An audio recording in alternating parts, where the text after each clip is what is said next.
Hi friends, welcome back to my channel. ನಾನು ನಿಮ್ಮ ಖುಷಿ ಮಾತಾಡ್ತಾ ಇರೋದು. ಇವತ್ತಿನ ಬ್ಲಾಗ್ ಶುರು ಮಾಡೋಣ. ಇವತ್ತು ಕಂಟೆಂಟ್ ಏನೂ ಇಲ್ಲ, ಬಟ್ ಹೇಳ್ತಾ ಇದ್ದೀನಿ. ನಾನು ಇವತ್ತು ನನ್ನ ಲೈಫ್ ಸ್ಟೋರಿ ಅದು ಯಾವ ಥರ ಏನು ಅಂತ ಹೇಳ್ತೀನಿ. ನನ್ನ ಮದುವೆ ಆಗಿ 13 ವರ್ಷ ಆಯಿತು. ಆ 13 ವರ್ಷದಲ್ಲಿ ನಾನು ಯಾವ ಥರ ಕಷ್ಟಪಟ್ಟಿದ್ದೀನಿ, ಯಾವ ಥರ ಖುಷಿ ಪಟ್ಟಿದ್ದೀನಿ ಅಂತ ಹಂಚ್ಕೊತಾ ಇದ್ದೀನಿ ನಾನು ನಿಮ್ಮ ಹತ್ರ. ನಾನಾಗಿರೋದು ಲವ್ ಮ್ಯಾರೇಜ್ ಆಗಿ 13 ವರ್ಷ ಆಯಿತು. ಇವತ್ತು ಯಾವುದೇ ರೀತಿ ತೊಂದರೆ ಇಲ್ದಿರ ನಮ್ಮ ಸುಖ ಜೀವನ ಸಾಗಿಸ್ಕೊಂಡು ಹೋಗ್ತಾ ಇದ್ದೀರಿ ನಾವು. ನಾನು, ನನ್ನ ಹಸ್ಬೆಂಡು, ನನ್ನ ಮಕ್ಕಳು. ನನಗೆ ಮುದ್ದಾದ 2 ಮಕ್ಕಳಿದ್ದಾರೆ, ಒಂದು ಗಂಡು ಮಗು, ಒಂದು ಹೆಣ್ಮಗು. ನಾವು 4 ಜನ ಅಷ್ಟೇ ನಮ್ಮ ಮನೇಲಿರೋದು. ನಮ್ಮತ್ತೆ ನಮ್ಮ ಮಾವ ಸಪ್ರೇಟ್ ಇದ್ದಾರೆ, ಅವರು ಸ್ವಂತ ಮನೇಲಿದ್ದಾರೆ, ನಾವು ಬಾಡಿಗೆ ಮನೇಲಿದ್ದೀರಿ ಅಷ್ಟೇ. ನಾನು ಹೇಳ್ಕೊತಾ ಇದ್ದೀನಿ. ಏನಪ್ಪ ಅಂತ ಹೇಳಿದ್ರೆ, ನಾವೇನು ಬಾಡಿಗೆ ಮನೆಗಿದ್ದೀರಿ ಅಂತ ಹೇಳಿದ್ರೆ ಅದು ಕೆಲವೊಂದು ಇದಿದೆ, ಅದು ಹೇಳ್ಕೊಳಕ್ಕಾಗಲ್ಲ, ಕೆಲವೊಂದಿಷ್ಟು ಪರ್ಸ್ನಲ್ ಅಂತ. ಬಟ್ ನಾವು, ನಮ್ಮ ಅತ್ತೆ ನಮ್ಮ ಮಾವ ಎಲ್ಲರೂ ಕೂಡ ಚೆನ್ನಾಗಿದ್ದೀವಿ. ನಾವು ನಮ್ಮ ಅತ್ತೆ ನಮ್ಮ ಮಾವ ಹೇಳ್ಕೊಳಕ್ಕಾಗಲ್ಲ, ಅಷ್ಟು ಚೆನ್ನಾಗಿ ನೋಡ್ಕೊತಾರೆ. ನಾನು ಅಷ್ಟೇ, ನನ್ನ ಮಕ್ಕಳನ್ನೂ ಅಷ್ಟೇ, ಎಲ್ಲನೂ ಅಷ್ಟೇ. ಇನ್ನೊಂದು, ನಾನಾಗಿರೋದು ಲವ್ ಮ್ಯಾರೇಜ್ ಆಗಿರೋದ್ರಿಂದ ನನಗೆ ಅಪ್ಪ ಅಮ್ಮ ಯಾರೂ ಇಲ್ಲ. ಅಪ್ಪ ಅಮ್ಮ ಇಬ್ಬರು ಕೂಡ ಇಲ್ಲ. ನನ್ನ ಬಾಣಂತನ ಅಲ್ಲ ಯಾವ ಥರ ನಡೀತು ಅಂತ ನಾನು ಈ ವ್ಲಾಗಲ್ಲಿ ಶೇರ್ ಮಾಡ್ಕೊತಾ ಇದ್ದೀನಿ. ನನಗೆ ಮೊದಲಿಗೆ ನನ್ನ 4 ವರ್ಷ ಮಕ್ಕಳಿರಲಿಲ್ಲ.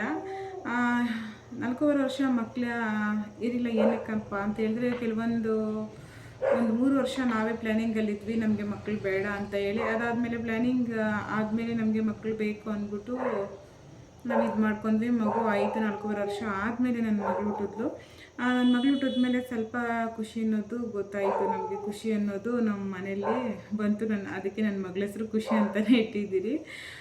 ಏನಪ್ಪ ಅಂತ ಹೇಳಿದ್ರೆ, ನನ್ನ ಮಗಳು ಅಂತೂ ತುಂಬ ಅದೃಷ್ಟ ದೇವತೆ ಅಂತಲೇ ಹೇಳ್ಬೋದು. ನಮ್ಮ ಮಗಳು ಬರೋಕ್ಕಿಂತ ಮುಂಚೆ ನಾವು ಎಷ್ಟೇ ಸಂಪಾದರು ಏನೇ ಮಾಡಿದ್ರು ಅದು 1 ರೂಪಾಯಿ ಉಳಿತಾ ಇರಲಿಲ್ಲ. ನನ್ನ ಮಗಳು ಹುಟ್ಟಿದ್ಮೇಲೆ ಹೇಳ್ಬೇಕಂದ್ರೆ ನಮಗೆ ಲೆಕ್ಕ ಅಂತಲೇ ಹೇಳ್ಬೋದು. ಒಂದಿಷ್ಟು ಎಲ್ಲನೂ ದೇವ್ರು ಕೊಟ್ಟಿದ್ದಾನೆ, ಏನೂ ಇಲ್ಲ ಅಂತ ಏನೂ ಇಲ್ಲ. ಬಟ್ ನಾವು ಸದ್ಯಕ್ಕೆ ಬಾಡಿಗೆ ಮನೆಗಿದ್ವಿ. ನಾವು ಒಂದು ದಿವಸ ನಮ್ಮ ಸ್ವಂತ ಮನೆ ಅನ್ನೋದು ಕಟ್ಕೊತೀವಿ. ನನ್ನ ಬಾಣಂತನ ಯಾರು ಮಾಡಿದ್ರು, ನಾನು 13 ವರ್ಷ ಆಯಿತು ಮದುವೆ ಆಗಿ, ಲವ್ ಮ್ಯಾರೇಜ್ ಆಗಿ. ನನ್ನ ಬಾಣಂತನ ಯಾರು ಮಾಡಿದ್ರು, ನನಗೆ ಅಪ್ಪ ಅಮ್ಮ ಇಲ್ಲ ಅಂತ ನಾನು ಇವಾಗಲ್ಲಿ ಹೇಳ್ತೀನಿ ಅಂತ ಹೇಳಿದ್ನಲ್ಲ, ಇವಾಗ ಹೇಳ್ತೀನಿ. ನನ್ನ ಮಗಳು ಹುಟ್ಟಬೇಕಂದ್ರೆ ನಮ್ಮಮ್ಮ ಇದ್ದರು. ನಮ್ಮಮ್ಮ ಇರಬೇಕಂದ್ರೆ ಅವರು ಪಾಪ ತುಂಬ ಸೀರಿಯಸ್ಸು. ಅವ್ರನ್ನ ನೋಡ್ಕೊಳಕ್ಕೆ ನಮ್ಮ ಅಕ್ಕ ಇದ್ದರು. ನಮ್ಮ ಅಕ್ಕ ಪಾಪ ನನ್ನಂತ ನೋಡ್ಕೊಳೋದ, ನಮ್ಮ ಅಮ್ಮನಂತ ನೋಡ್ಕೊಳೋದ. ನಾನಂತೂ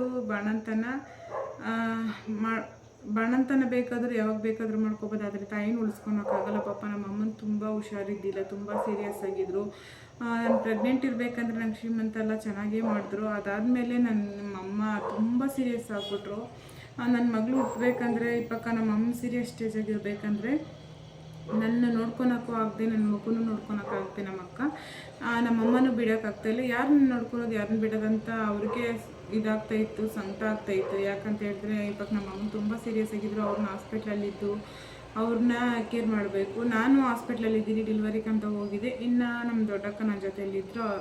ಅದಾದಮೇಲೆ ಡೆಲಿವರಿ ಆದಮೇಲೆ ನಾನು ನಮ್ಮ ಅಮ್ಮ ಮನೆಗೆ ಹೋದೆ. ಇಲ್ಲೇ ನಮ್ಮ ಹಸ್ಬೆಂಡ್ ಊರಿಂದ ನಮ್ಮ ಅಮ್ಮ ಮನೆಗೆ ಹೋದೆ.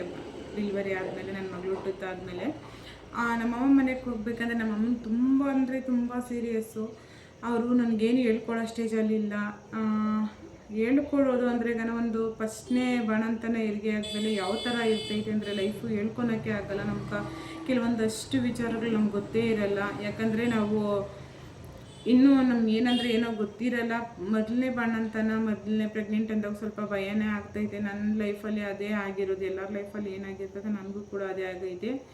ನೀನೇನು ತುಂಬ ಕಷ್ಟಪಟ್ಟಿದ್ದೀಯ ಅಂತ ಕೆಲವೊಂದಿಷ್ಟು ಜನ ಅಂತಾರೆ. ಬಟ್ ಅದು ನಮ್ಮ ಕಷ್ಟ ನಮಗೆ ಗೊತ್ತಿರ್ತೈತೆ. ನಾನು ಹೇಳ್ಬೇಕಂದ್ರೆ, ಇನ್ನು ನಮ್ಮ ಅಕ್ಕ, ನಮ್ಮ ದೊಡ್ಡಕ್ಕ ಬಂದು ನನ್ನ ಡೆಲಿವರಿ ಟೈಮಲ್ಲಿ ಅವರು ಬೆರಳುಗಳು ಸ್ವಲ್ಪ ಏಟಾಯಿತು, ಅವ್ರ ಕೈಯಲ್ಲಾಗಿಲ್ಲ. ಇನ್ನು ನಮ್ಮ 3ನೇ ಅಕ್ಕ ಬಂದು ಅವರು ಮನೇಲಿ ಮಾಲೆ ಹಾಕಿದ್ರು, ಹಂಗೂ ಬರೋಂಗಿಲ್ಲ.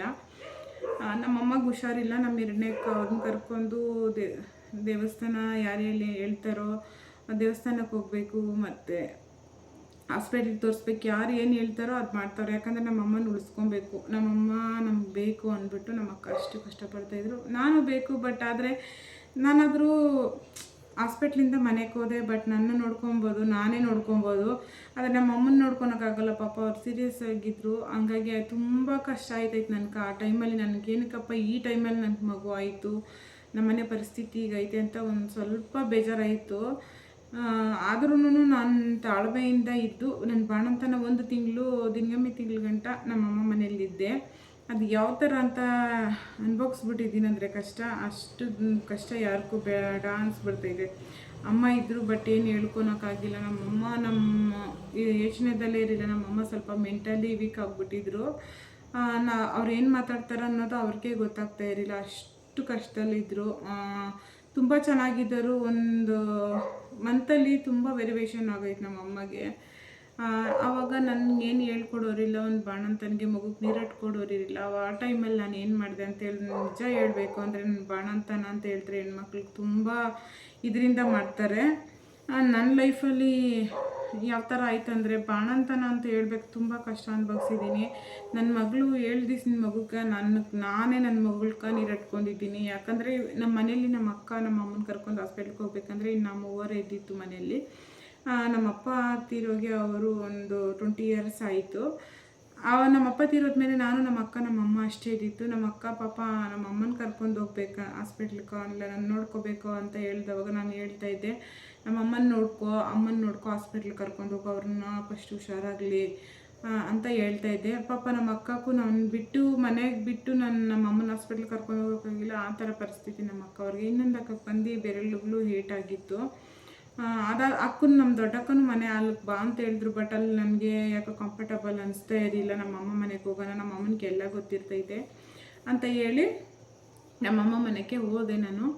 ನಮ್ಮಮ್ಮ ತುಂಬ ಸೀರಿಯಸ್ ಇದ್ದಿಂದ ಬಟ್ ಏನು ಹೇಳ್ತಾ ಇರಲಿಲ್ಲ. ಪಾಪ ನನ್ನ ಮಗಳಿಗೆ ನಾನು 7 ದಿವ್ಸದ ಮಗುಗೆ ನಾನು ತಲೆ ಸ್ನಾನ ಮಾಡಿಸ್ಕೊತಾ ಇದ್ದೆ. ನನ್ನ ಮಗಳಿಗೆ 7 ದಿವ್ಸದ ಮಗುಗೆ ಸ್ನಾನ ಮಾಡಿಸ್ತಿದ್ದೆ ತಲೆಗೆ. 3 ತಿಂಗಳಾದಮೇಲೆ ನಾನು ಸ್ನಾನ ಮಾಡಿಸ್ತಿದ್ದೆ. ಆ 3 ತಿಂಗಳು ಒಂದು ಸ್ವಲ್ಪ ಅಕ್ಕಪಕ್ಕದವರು ನಮ್ಮ ಅಕ್ಕ ಅವರೆಲ್ಲ ನೋಡ್ಕೊಂಡ್ರು. ನನ್ನ ಬಾಣಂತನ ಆ ಥರ ಇತ್ತು. ಮೊದಲನೇ ಬಾಣಂತಿ ಅಂದರೆ ಹೆಂಗಿರ್ಬೇಕಂದ್ರೆ ಊಟ ಯಾವ ಥರ ಇರಬೇಕು ಅದೆಲ್ಲ ಏನೂ ಗೊತ್ತಿರಲಿಲ್ಲ ನನಗೆ.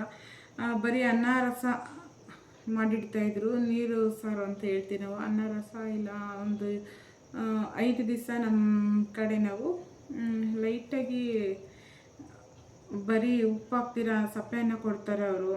ಅದು ತಿನ್ನೋಕ್ಕಾಗ್ತಾ ಇರಲಿಲ್ಲ. ಹಾಲು ಕುಡ್ಕೊಂಡೆ ಕಾಲ ಹಾಕಿದ್ದೀನಿ.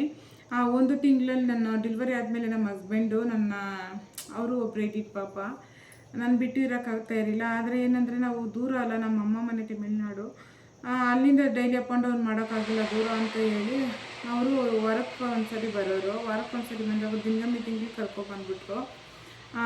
ನಮ್ಮ ಅಕ್ಕವರು 1 ತಿಂಗಳು ನಮ್ಮ ಅಕ್ಕ ನಮ್ಮ ಅಮ್ಮನ ನೋಡ್ಕೊಂಡು ನನ್ನ ನೋಡ್ಕೊತಾ ಇದ್ರು. ಆ 1 ತಿಂಗಳು ತಿಂಗ್ಳಕ್ಕೆ ನನ್ನ ಹಸ್ಬೆಂಡ್ ಮನೆಗೆ ಬಂದವಾಗ ನಿಜ ಹೇಳ್ತೀನಿ, ನನಗೆ ಅಪ್ಪ ಇರಲಿಲ್ಲ. ಅವಾಗ ಅಮ್ಮ ಇದ್ದರು. ನನ್ನ ಮಗಳು ಹುಟ್ಟಿದವಾಗ ನನ್ನ ಮಗಳು ಹುಟ್ಟಿ 1 ವರ್ಷ ತನಕ ಇದ್ದರು.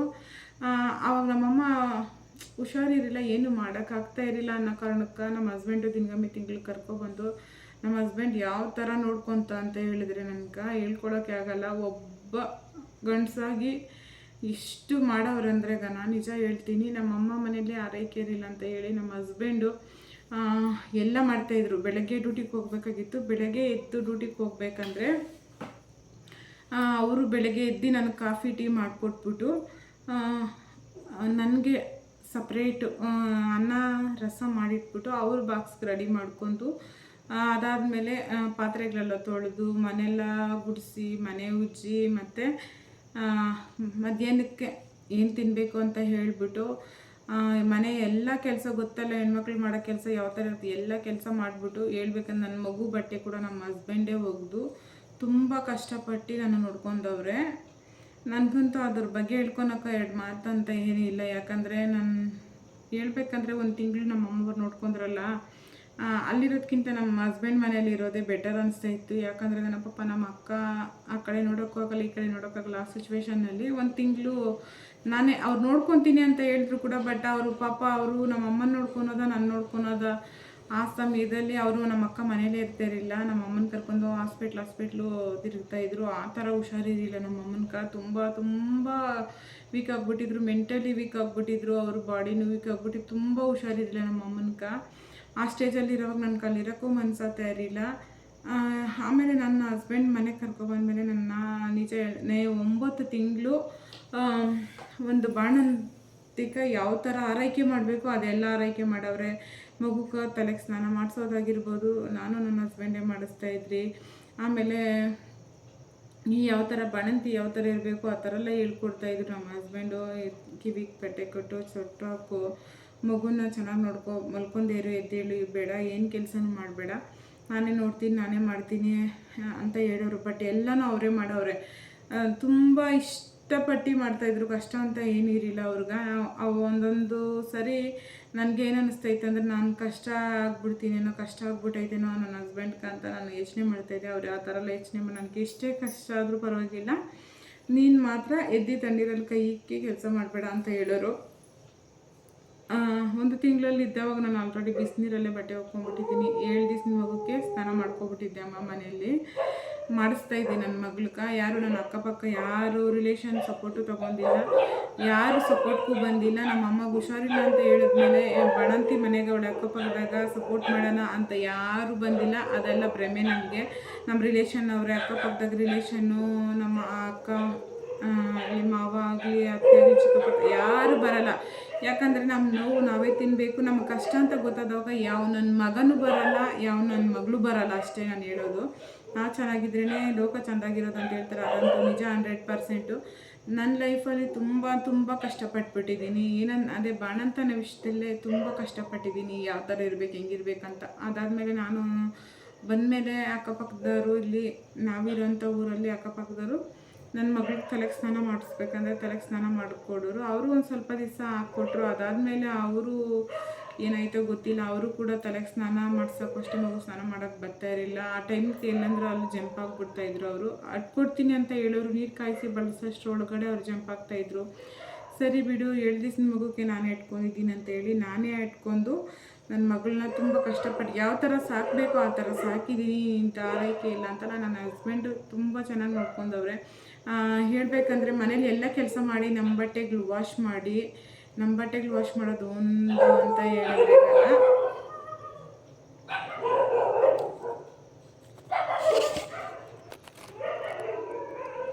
ನಮ್ಮ ಬಟ್ಟೆ ವಾಶ್ ಮಾಡೋದು ಒಂದು ಇದಕ್ಕೆ ವಾಶ್ ಮಾಡ್ಕೋಬೋದು. ಬಟ್ ನನ್ನ ಮಗುದು ಬೇದಿ ಬಟ್ಟೆ ವಾಶ್ ಮಾಡೋರು. ಯಾಕಂದ್ರೆ ನಾವು ಪ್ಯಾಂಪರ್ಸ್ ಹಾಕ್ತಾಯಿರಲಿಲ್ಲ. ಪ್ಯಾಂಪರ್ಸ್ ಹಾಕಿದ್ರೆ ರ್ಯಾಷಸ್ ಆಗ್ತಾಯಿತ್ತು ನನ್ನ ಮಗಳಿಗೆ. ಹಂಗಾಗಿ ನನ್ನ ಗಂಡನೇ ಎಲ್ಲನೂ ನನಗೆ ಬಾಣಂತನ ಆರೈಕೆ ಮಾಡಿದ್ರು. ಅದಾದಮೇಲೆ ನಾನು 2ನೇ ಮಗುಕ್ಕೂ ಅಷ್ಟೇ, ನನ್ನ ಮಗಳು ಹುಟ್ಟಿ 3.5 ವರ್ಷಕ್ಕೆ ನನ್ನ ಮಗ ಹುಟ್ಟಿತ್ತು. ನನ್ನ ಮಗ ಹುಟ್ಟಿದವಾಗ ಕೊರೋನಾ ಟೈಮು, ಸೆಕೆಂಡ್ ಸ್ಟೇಜಲ್ಲಿ ಕೊರೋನಾ ಸೆಕೆಂಡ್ ಟೈಮ್ ಬಂದಿದ್ದಿತ್ತು.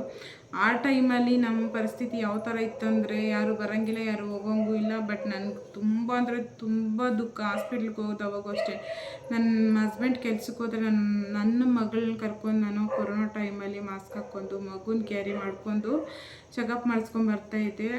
ತುಂಬ ಕಷ್ಟ ಆಗ್ತಾಯಿತ್ತು. ಯಾರು ಸಪೋರ್ಟು ಇಲ್ದಿರ ನಾನು ಮುಂದೆ ಬಂದಿರೋದು. ಇದು ಏನಕ್ಕೆ ಕೇಳ್ತಾ ಇದ್ದೀನಿ ಅಂದರೆ ನಮ್ಮ ಕಷ್ಟ ಈ ಥರ ಇರ್ತದೆ. ನಾವು ಚೆನ್ನಾಗಿದ್ದವಾಗ ಎಲ್ಲರೂ ಬರ್ತಾರೆ. ನಮಗೇನೋ ಒಂದಿಷ್ಟು ಕಷ್ಟ ಅಂತ ಗೊತ್ತಾದವಾಗ ಎಲ್ಲ ದೂರ ಆಗಿಬಿಡ್ತಾರೆ. ಯಾಕಂದರೆ ಅವ್ರಿಗೆ ಹೆಲ್ಪ್ ಬೇಕಾಗುತ್ತೆ, ಅವ್ರು ದುಡ್ಡು ಕಾಸು ಕೇಳ್ತಾರೆ, ಹೆಲ್ಪ್ ಕೇಳ್ತಾರೆ ಅಂತ ಹೇಳ್ಬಿಟ್ಟು ಯಾರೂ ಬರಲ್ಲ ಫ್ರೆಂಡ್ಸ್. ನಿಜ ಹೇಳ್ತೀನಿ. ಯಾಕಂದರೆ ನಮ್ಮ ಜೀವನದಲ್ಲಿ ನಾವು ಏನು ಒಂದು ಎಕ್ಸ್ಪೆಕ್ಟೇಷನ್ನು ಇಟ್ಕೊಂಡಿರಬಾರ್ದು. ಬಟ್ ನಾವು ಒಂದು ಅರ್ಥ ಮಾಡ್ಕೊಬಿಡ್ಬೇಕು. ಏನು ಅರ್ಥ ಮಾಡ್ಕೋಬೇಕು ಅಂತ ಹೇಳಿದ್ರೆ, ದುಡ್ಡು ಉಳಿಸ್ಕೋಬೇಕು, ದುಡ್ಡು ಮಾಡಬೇಕು. ಅದು ಮೇಯ್ನು, ದುಡ್ಡು ಮಾಡಬೇಕು. ಬಟ್ ನಮ್ಮ ಹತ್ರ ಇದ್ದವಾಗೂ ಸೇರಿಸ್ಬಾರ್ದು, ಇಲ್ದಿರ ಇರೋವಾಗೂ ಸೇರಿಸ್ಬಾರ್ದು ಜನಗಳನ್ನ. ಯಾಕಂತ ಹೇಳಿದ್ರೆ ಇದ್ದವಾಗ ಚೆನ್ನಾಗಿ ತಿಂತಾರೆ, ಚೆನ್ನಾಗಿ ಎಂಜಾಯ್ ಮಾಡ್ತಾರೆ, ಎಲ್ಲ ಮಾಡ್ತಾರೆ. ನಮ್ಮ ಹತ್ರ ಇಲ್ಲ ಅಂತ ಗೊತ್ತಾದಾಗ, ನಮಗೆ ಕಷ್ಟ ಅಂತ ಗೊತ್ತಾದಾಗ ನಮ್ಮನ್ನು ಯಾರು ಕೇರೇ ಮಾಡಲ್ಲ. ಅದಕ್ಕೆ ಹೇಳೋದು, ಯಾವಾಗ ಒಂದೇ ಥರ ಇರಬೇಕು. ನಮ್ಮ ಹತ್ರ ಇದ್ದವಾಗೂ ನಾವು ಒಬ್ರಿಗೆ ಕೊಡಬಾರ್ದು, ಅವ್ರು ನಮ್ಮ ಹತ್ರ ಇಲ್ದಿದ್ದಾಗೂ ಇನ್ನೊಬ್ಬರನ್ನ ಕೇಳಬಾರ್ದು. ಅಷ್ಟೇ. ರಿಲೇಷನ್ ಹತ್ರ ಮಾತ್ರ ನಾನು ಹೇಳ್ತಾ ಇದ್ದೀನಿ, ಯಾವ ಸಪೋರ್ಟ್ಗೂ ಬರಲ್ಲ. ನಮ್ಮ ಅಮ್ಮ ಊರಲ್ಲಿ ತುಂಬ ರಿಲೇಷನ್, ಬಟ್ ಒಬ್ಬರು ಸಪೋರ್ಟ್ ಮಾಡೋರಿಲ್ಲ. ನಮ್ಗೆ ಅಪ್ಪ ಇಲ್ಲ ಅಂತ ಗೊತ್ತು, ಬಟ್ ಯಾರು ಬಂದು ನಮ್ಮ ಅಮ್ಮನಿಗೆ ಹುಷಾರಿಲ್ದಾಗ ಎಲ್ಲರೂ ಸಪೋರ್ಟ್ ಮಾಡ್ತೀನಿ ಅಂತ ಹೇಳ್ತಾರೆ ಅಷ್ಟೇ ಮಾತಕ್ಕೆ. ಅದಾದಮೇಲೆ ಯಾರು ಸಪೋರ್ಟ್ ಮಾಡಲ್ಲ. ನಮ್ಮ ಕಷ್ಟ ನಮ್ಗೆ ಕಿತ್ತೈತೆ. ಅದನ್ನು ನಂಬ್ಕೊಂಡು ನಾನು ಯಾವತ್ತೂ ಜೀವನ ಮಾಡಲ್ಲ. ಒಬ್ಬರನ್ನ ನಂಬಿ ನಾನು ಯಾವತ್ತೂ ಜೀವನ ಮಾಡಿಲ್ಲ. ಯಾಕಂತ ಹೇಳಿದ್ರೆ, ನಾನು ಇಷ್ಟಪಟ್ಟು ನನ್ನ ಗಂಡನ ಮದುವೆ ಮಾಡ್ಕೊಂಡಿದ್ದೀನಿ. ನನಗೆ ಕಷ್ಟನೋ ಸುಖನೋ ನನ್ನ ಗಂಡನ ಜೊತೆಗೆ ಇರಬೇಕು, ನನ್ನ ಗಂಡನ ಜೊತೆ ಬಾಳಬೇಕು. ನನ್ನ ಗಂಡನೇ ನನಗೆ ಎಲ್ಲ ಅಷ್ಟೇ. ಅವ್ರಿಗೆ ನಾನು, ನನಗೆ ಅವರು ಅಷ್ಟು ಹೇಳೋಕ್ಕೆ ಇಷ್ಟಪಡ್ತೀನಿ. ಏನಂತ ಹೇಳಿದ್ರೆ, ಕೆಲವೊಂದು ವಿಷಯಗಳಲ್ಲಿ ನಮ್ಮ ಹಸ್ಬೆಂಡ್ನ ಯಾವತ್ತೂ ಅಷ್ಟೇ ಎಲ್ಲೂ ಬಿಟ್ಕೊಡ್ಬಾರ್ದು. ನಾನು ಹೇಳೋದು, ಅರೇಂಜ್ ಮ್ಯಾರೇಜ್ ಆಗಲಿ, ಲವ್ ಮ್ಯಾರೇಜ್ ಆಗಲಿ, ನಾವು ಬಿಟ್ಕೊಟ್ಟಿದ್ದೀರಂತ ಗೊತ್ತಾದವಾಗ ಅವ್ರು ನಮ್ಮನ್ನು ಯಾವ ಥರ ಕೇರ್ಲೆಸ್ ಮಾಡ್ತಾರೆ ಅಂತ ಹೇಳಿದರೆ ನಮ್ಮ ಹಿಂದೆ ಮುಂದೆ ಕೂಡ ಮಾತಾಡ್ಕೊತಾರೆ ಜನ. ಅದಕ್ಕೆ ಯಾರ ಹತ್ರನೂ ಏನು ಹೇಳ್ಕೊಬಾರ್ದು, ನಮ್ಮದು ಬ್ಯಾಕ್ಗ್ರೌಂಡು ಏನು ಹೇಳ್ಕೊಬಾರ್ದು. ನಾವು ಚೆನ್ನಾಗಿದ್ರು ಅಷ್ಟೇ, ಚೆನ್ನಾಗಿಲ್ಲ ಅಂದರೆ ಅವ್ರ ಹತ್ರ ನಾವು ಹೋಗ್ಬಾರ್ದು. ನಮಗೆ ಮರ್ಯಾದೆ ಕೊಡೋರ ಹತ್ರ ಹೋಗ್ಬೇಕು ಅಂತ ನಾನು ಹೇಳ್ತೀನಿ. ಹೇಳ್ಬೇಕಂದ್ರೆ ಬೇರೆಯವ್ರು ಯಾರು ಬೇಡ, ಸ್ವಂತ ರಿಲೇಷನ್ನವರೇ ಒಳ್ಳೆ ಟೈಮ್ಗೆ ನಮಗೆ ಕೈ ಕೊಡ್ತಾರೆ. ಅದಂತೂ ನಾನು ತುಂಬ ಅರ್ಥ ಮಾಡ್ಕೊಂಬಿಟ್ಟಿದ್ದೀನಿ. ನನಗಂತೂ ಲೈಫಲ್ಲಿ ತುಂಬ ಅನುಭವಗಳಾಗೈತೆ. ನಾನು ಮುಂದೆ ಬರಬೇಕಂತ ಕಾರಣ ಕೆಲವೊಂದಷ್ಟು ಜನಗಳಿಂದನೇ ನಾವು ಮುಂದೆ ಬರೋದು. ಅದಂತೂ ಖುಷಿ ಐತೆ ನನಗೆ. ನಾವಿಷ್ಟು ಅಂದರೆ ಅಷ್ಟು ಮಟ್ಟಿಗಿಲ್ಲ ಅಂದ್ರೂ ಇಷ್ಟು ಮಟ್ಟಕ್ಕೆ ನೆಮ್ಮದಿಯಾಗಿರ್ತೀರಿ ಸಾಕು. ನನ್ನ ದೇವ್ರನ್ನ ಬಿಟ್ಕೊಳೋದು ಒಳ್ಳೆ ಆರೋಗ್ಯ, ನೆಮ್ಮದಿ ಅಷ್ಟೇ ಬೇಕಾಗಿರೋದು ನನಗೆ 2 ಮಕ್ಕಳು ಬಾಳಂತನ ನನ್ನ ಗಂಡನೇ ಕಂಪ್ಲೀಟ್ಲಿ ಎಲ್ಲ ಮಾಡಿದ್ರು. ತುಂಬ ಖುಷಿ ಆಯ್ತದೆ. ನನ್ನ ಗಂಡನ ಬಗ್ಗೆ ಹೇಳ್ಕೊಳಕ್ಕೆ ನಾನು ತುಂಬ ಪ್ರೌಡ್ ಅಂತಲೇ ಹೇಳ್ಬೋದು. ತುಂಬ ಕಷ್ಟಪಟ್ಟು ನನ್ನ ಮಕ್ಕಳನ್ನ ಇವಾಗೂ ಸಾಕ್ತಾವ್ರೆ, ಇನ್ನು ಮುಂದೇನು ಸಾಕ್ತಾರೆ. ಬಟ್ ಅವ್ರಿಗೆ ಕಷ್ಟ ಆಗಬಾರ್ದು ಅಂತ ನಾನು ಸಣ್ಣ ಪುಟ್ಟ ಅವ್ರಿಗೆ ಹೆಲ್ಪ್ ಮಾಡ್ತೀನಿ ಅಷ್ಟೇ. ಒಂದಿಷ್ಟು ಕೆಲಸ ಮಾಡಿ ಹೆಲ್ಪ್ ಮಾಡ್ತೀನಿ. ನನ್ನ ಗಂಡ ಕಷ್ಟಪಡೋಕೆ ನನಗೆ ಇಷ್ಟ ಇಲ್ಲ. ನಾನು ಕೆಲ್ಸಕ್ಕೆ ಹೋಗ್ಬೇಕು, ನಾನು ದುಡಿಬೇಕು ಅನ್ನೋ ಎಲ್ಲ ಹೆಣ್ಮಕ್ಳಿಗೂ ಇರ್ತೈತೆ. ನನಗಂತೂ ತುಂಬಾ ಆಸೆ ಇದೆ. ನನ್ನ ಮಕ್ಕಳು ಚಿಕ್ಕವರು, ಬಟ್ ನನ್ನ ಮಕ್ಕಳು ನೋಡ್ಕೊಳೋರು ಯಾರೂ ಇಲ್ಲ. ನನ್ನ ಮಕ್ಕಳು ನೋಡ್ಕೊಂಡು ಒಂದಿಷ್ಟು ಸಂಪಾದನೆ ಮಾಡ್ತೀನಿ ಸಾಕು. ನನಗೆ ದೇವ್ರು ಕೊಟ್ಟಷ್ಟೇ ಸಾಕು, ಜಾಸ್ತಿ ಆಸೆ ಏನಿಲ್ಲ. ಯಾಕಂದರೆ ನಾವು ಖುಷಿಯಾಗಿದ್ದರೆ 1000 ಜನ ಏನೇನೋ ಮಾತಾಡ್ತಾರೆ, ಅದ್ರ ಬಗ್ಗೆ ತಲೆ ಕೆಡಿಸ್ಕೋಬಾರ್ದು. ನಾವು ದುಗ್ದಾಗಿದ್ದಾಗ ಒಂದಷ್ಟು ಜನ ಬೆಂಕಿಗೆ ಹಾಕಿ ಬರ್ತಾರೆ, ನಾವು ಖುಷಿಯಾಗಿದ್ದಾಗ ಒಂದಷ್ಟು ಜನ ಬೆಂಕಿಗೆ ಹಾಕಿ ಬರ್ತಾರೆ. ಅದ್ರ ಕಾಲ ಮೆಂಟ್ಗೆ ಹಾಕೊಂಡ್ರೆ ನಾವು ಮುಂದಕ್ಕೆ ಬರೋಕ್ಕಾಗಲ್ಲ. ನಿಮ್ಮ ಮನೆಯಲ್ಲೂ ಈ ಥರ ಯಾರಾದರೂ ನಿಮ್ಮ ಹಸ್ಬೆಂಡ್ ಯಾರಾದರೂ ಇದ್ರೆ ನಮ್ಮ ಹತ್ರನೂ ಶೇರ್ ಮಾಡ್ಕೊಳ್ಳಿ ಅಂತ ಹೇಳ್ತಾ ಈ ವ್ಲಾಗ್ ಇಷ್ಟು ಎಂಡ್ ಮಾಡ್ತಾ ಇದ್ದೀನಿ. Thank you for watching. ನನ್ನ ಪ್ರಕಾರ ನನ್ನ ಗಂಡ ದೇವರು ಅಂತಲೇ ಹೇಳ್ಬೋದು. ನನ್ನ ಪಾಲಿಗೆ ದೇವ್ರಿಗಿಂತ ಹೆಚ್ಚು ಇನ್ನೊಂದು 7 ಜನ್ಮ ಬಂದರೂ ಅಷ್ಟೇ ನನ್ನ ಗಂಡ ನನ್ನ ಹಸ್ಬೆಂಡ್ ಅಂಥವ್ರೆ ನನಗೆ ಸಿಕ್ಕಲಿ, ಅಂಥವ್ರೆ ಅಲ್ಲ, ನನ್ನ ಹಸ್ಬೆಂಡೇ ನನಗೆ ಸಿಕ್ಕಲಿ ಅಂತ ಕೇಳ್ಕೊತೀನಿ. ಯಾಕಂದರೆ ಅವ್ರಿಗೆ ಏನು ಅನ್ನಿಸ್ತೈತೋ ಗೊತ್ತಿಲ್ಲ, ಬಟ್ ನನ್ನ ಮದುವೆ ಮಾಡ್ಕೊಂಡು ಅವ್ರು ಇಷ್ಟೊಂದು ಕಷ್ಟಪಡ್ತಾರೆ. ಅವ್ರಿಗೇನು ಅನ್ನಿಸ್ತೈತೋ ಗೊತ್ತಿಲ್ಲ. ನೆಕ್ಸ್ಟ್ ಬ್ಲಾಗಲ್ಲಿ ಅದು ಕೂಡ ಹೇಳ್ತೀನಿ. ಇವತ್ತಿನ ಬ್ಲಾಗ್ ಇಷ್ಟ ಆಗಿತ್ತು. Thank you for watching friends. Take care, bye bye.